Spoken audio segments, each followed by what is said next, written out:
In the Women's Rugby World Cup, it's quarterfinals and knockout time with our Black Ferns taking on Wales in Whangārei.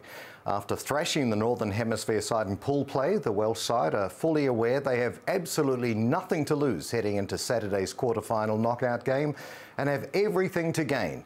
Wales also believe they were dominant through spells in their loss to the Kiwi side and will be hoping to improve for a chance to move through to the semi-finals. However, the Black Ferns will not be letting their foot off the throttle, and especially not at home. Black Ferns Stacey Flula from Ngai Tuhoi is with us now. Tēnā koe, Stacey. Thank you so much for joining us today and on the eve of the Black Ferns quarterfinals with Wales. We appreciate your time as you gear up for this big game. Kia ora, Neil. Yes, it's nice to talk to you guys again. We've actually got the morning off. It's been quite cool, refreshing. Just relaxing, getting ready for captain's run this afternoon. And congratulations on being named on the run-on squad to face Wales. You haven't played since your stunning performance against Australia. How are you feeling?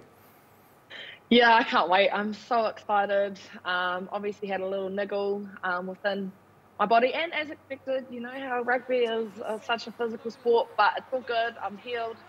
And I'm ready to go this weekend to play in front of this awesome Ngāpuhi crowd. Now, your Sevens teammates, Portia and Ruby, will also be joining you in the backs for this game. Your former Sevens captain, Sarah Hirini, seems to have an engine that never quits. How does it feel playing with people you know so well for such an important game? Oh, I feel like you become more comfortable with one another. We know how each other plays, our own strengths, our weaknesses, and we can use that against other teams. It's quite cool because we're all quite instinctive players and we can run off each other's shoulders. So if we can utilise that within this game, then I think it's only going to be beneficial for the whole team. Now, I don't tend to say things just for fun, but across the park, your whole team is seriously impressive. From the front row to 15 to your bench, and now your co-captain, the unbelievably outstanding player and leader, Kennedy Simon, will be coming off the bench for her first World Cup game. I'm so excited to see her play. She must be chomping at the bit. How much does she bring to the team? Well, Kennedy is our silent assassin.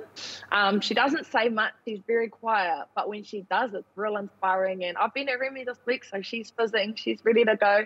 I do feel sorry for the Welsh players because her shoulders, I've been on the receiving end of it, and it's not a nice feeling. So, yeah, she's been going really well. And like you said, there's a whole team who are now experienced at this World Cup. She's the last one out of the 32-player squad to finally make her mark on the world. So yeah, it's quite exciting times, and Smithy's been reshuffling our team quite a lot, which is quite cool because it's given everyone the time to feel those connections. So now we're in the business end of things, it's time to really step up in these pressure moments. And your other Lucy's Alana Bremner, Liana Makaele-Tu'u, Sarah Hirini, then of course Bremner and Ruse in the second row and that powerhouse front row. What can we look forward to seeing, because as you mentioned, things are ramping up now in the knockout phase? Yeah, I think our forwards have a point to prove. It's pretty obvious that Wales dominated our scrum and our line out a couple of weeks ago. So we weren't too happy there, but they've gone home and done the work that they need to do. And to be fair, we don't have the most experienced forward pack in terms of cap, but I love what they bring in terms of their attack and defensive kind of play, individual abilities, be able to go out there, do some razzle, have a bit of flair, and that's what I love about our forwards. They're not afraid to go a show and go. They're not afraid to play like a back and, you know, use their step, use their fend. So if the girls can utilise that skill set within this Welsh team, then it's going to put us in the best position possible, moving into semis and finals. Now, you beat Wales last time quite comfortably. What are you most concerned about this time with they have nothing to lose? Oh, it's probably attitude and mindset that are going to be key for us. Like you said, Welsh have nothing to lose. It's do or die football, our footy, and I already mentioned that they dominated our set piece. So if we can get a good solid platform up front, if our front row can get into theirs and, you know, do all the hard mahi or the hard grit up front, it'll give us time in the back to do what we need to do, combine with our fierce and strong outsides so they can have a lot of time to run the ball and score some tries. I think that's definitely going to be a key part to us winning this weekend. And I know crowd support, family support, friends absolutely will lift you through this World Cup. Stacey Flula, Black Ferns centre, about to play for arguably the most important game of your career. Thank you so much for joining us today, taking the time to spend with us before your captain's run. Go well, we're right behind you.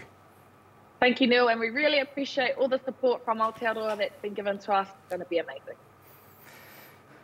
That's that quarter-final between the Black Ferns and Wales kicks off at 7:30 at Northland Events Centre in Whangārei tomorrow night. Show your support for the Black Ferns if you can for, I'm sure, what will be a superb Black Ferns performance.